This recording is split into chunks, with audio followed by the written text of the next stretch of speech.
10 errores al crear una obra. Número 1. Crear una historia porque sí, porque quieres hacer que personajes peleen y tener escenas de acción. A mí me parece bastante normal para alguien que recién está empezando. Pero si ya llevas bastante tiempo en esto, yo recomendaría que esa pelea tenga un trasfondo un poco más importante. ¿Por qué se pelean? ¿Qué inició todo esto?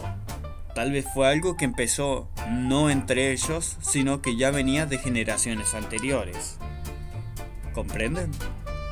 Es más, podrías crear esa obra de peleas dando un mensaje, tipo como que es una cadena que viene desde el inicio o desde hace muchos años y varias generaciones, pero que es una cadena que se puede cortar. Y que digamos que estos personajes que se pelean podrían detenerse y darse cuenta de esto. ¿Comprenden? Las historias necesitan mensajes y no acciones porque sí. Número 2. No tomar en cuenta el medio antes de crear la obra.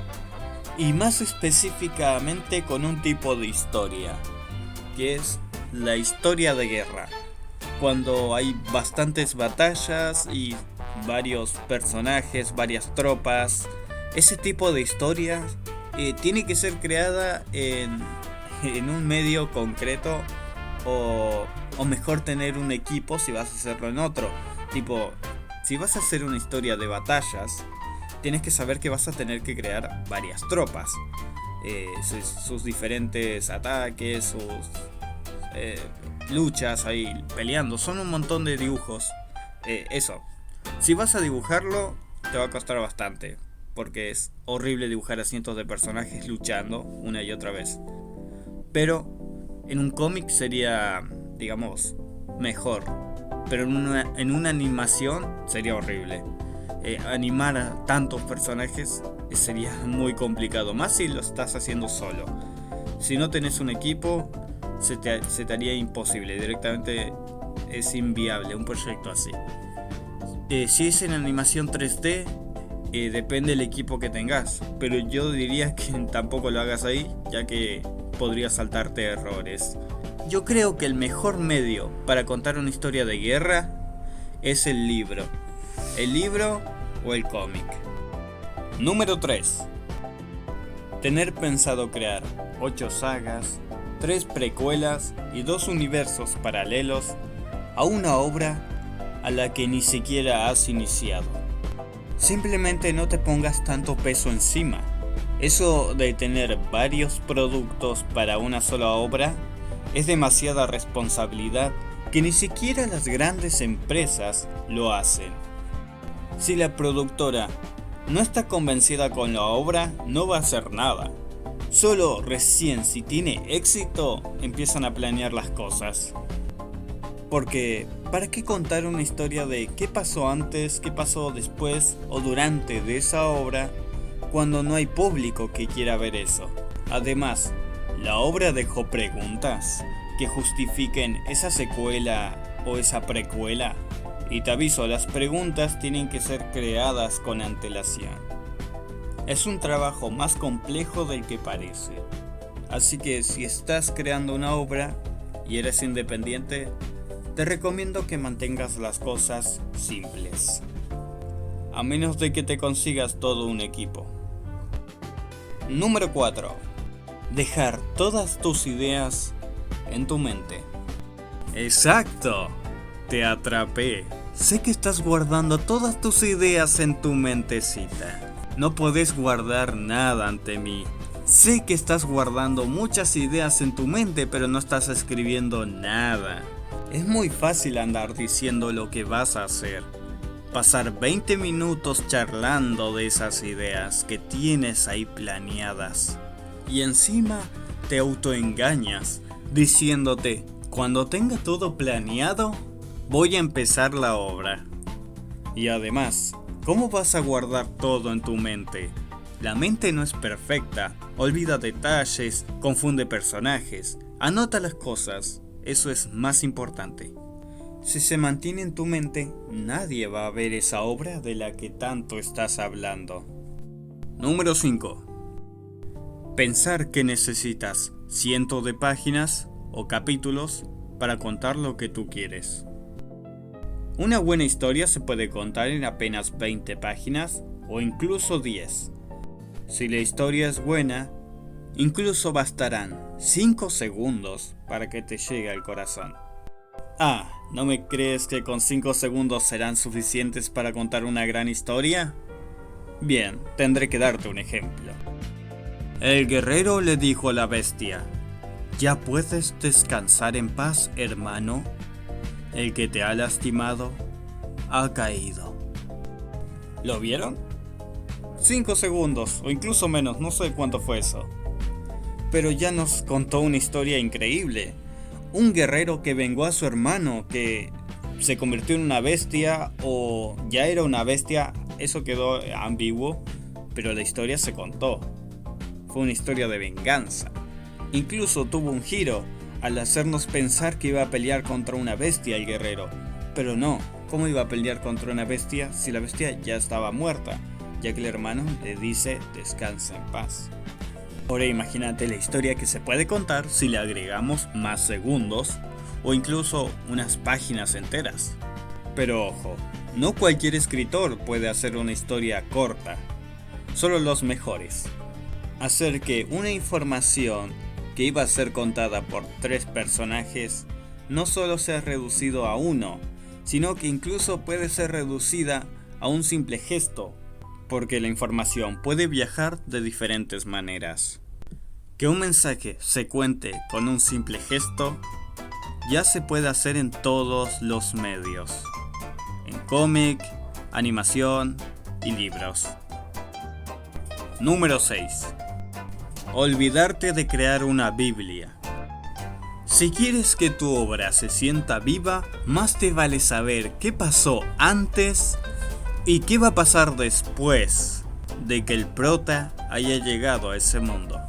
Y si en serio quieres crear una historia larga, más te vale tener la Biblia. Ahí estará la información más importante. ¿Dónde transcurre todo? ¿Cuáles son sus reglas? ¿Cuál es la moneda del lugar? ¿Cómo se llaman los lugares que visita el protagonista? ¿Quiénes son los protas? ¿Quiénes son los padres de los protagonistas? ¿Quién es el villano? ¿Por qué hace lo que hace? Todo eso está anotado en la Biblia. Cuando creé mi serie animada, creé la Biblia ya hace un tiempo y hay información que ni siquiera se va a ver hasta dentro de un par de años.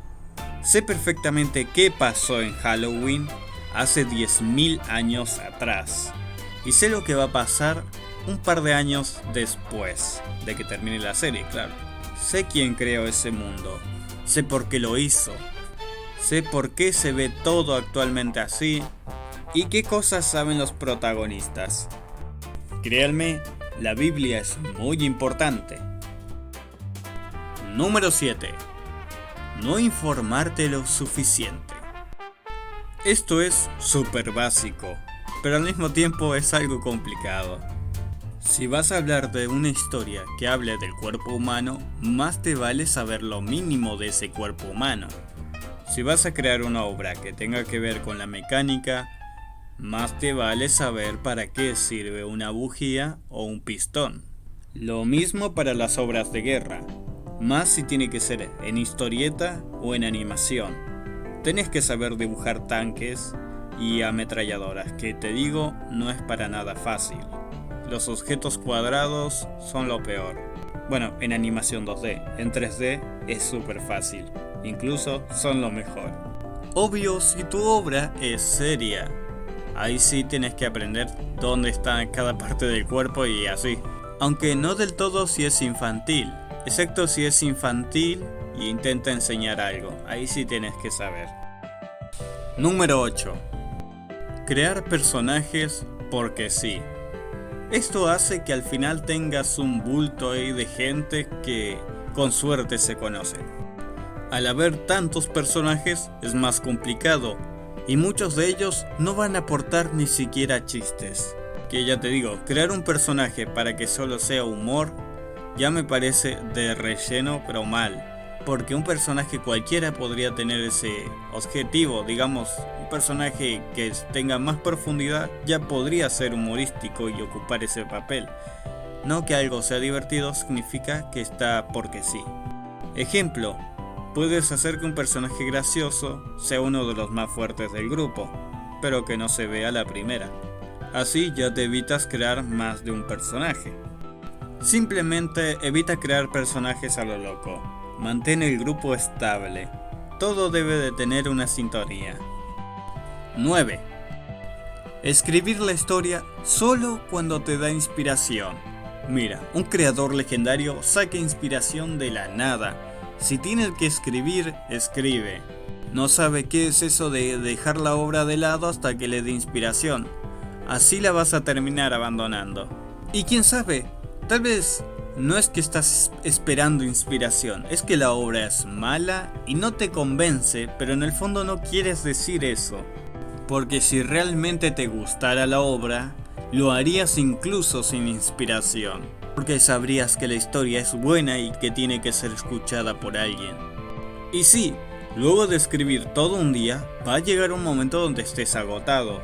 Y es ahí cuando la tienes que dejar de lado, por lo menos por ese día, y ponte a hacer otra cosa, ponte a jugar o a hacer algo más. O conmigo es así, cuando ya estoy agotado, sé que al día siguiente mi energía va a estar al 100%. Número 10. Que al transcurso de la obra, el personaje nunca cambie. No hay cosa más genial que ir viendo cómo va creciendo el personaje al transcurso de la obra. No solo hablo físicamente, también mentalmente. Si tu personaje es medio idiota al inicio de la obra y cuando termina no hay diferencia, ya cometiste un gran error. Pongamos un ejemplo para hacer algo más interesante. Digamos que a un joven guerrero desde pequeño le han inculcado la idea de asesinar a todos los duendes del bosque, que han sido criaturas aberrantes y que él ha crecido con ese deseo de eliminarlos, y ya en su adolescencia aterroriza y asesina a cientos de ellos. Digamos que quema sus casas y hace bastante daño. Pero un día es atrapado por una familia de duendes, y estas criaturas lo ven como otro ser extraño. Lo ven como el demonio. Pero entre estos duendes hay uno que no quiere eliminarlo, y es el más antiguo. El duende anciano ve algo que los demás no pueden, y ahí pasaríamos a ver cómo este duende le enseña su reino, le enseña las costumbres y cómo son ellos. Y así pasan los años, incluso haciendo una familia en ese lugar. Un día, saliendo a cazar con su mejor amigo, de regreso, logran ver un humo saliendo del reino. Él se apresura a llegar al reino y encuentra a su pareja a unos segundos de morir. Él en lágrimas intenta preguntarle lo que pasó. ¿Quién fue el responsable? Ella, en sus últimos momentos, logra mencionar algo que tiene que ver con un dragón.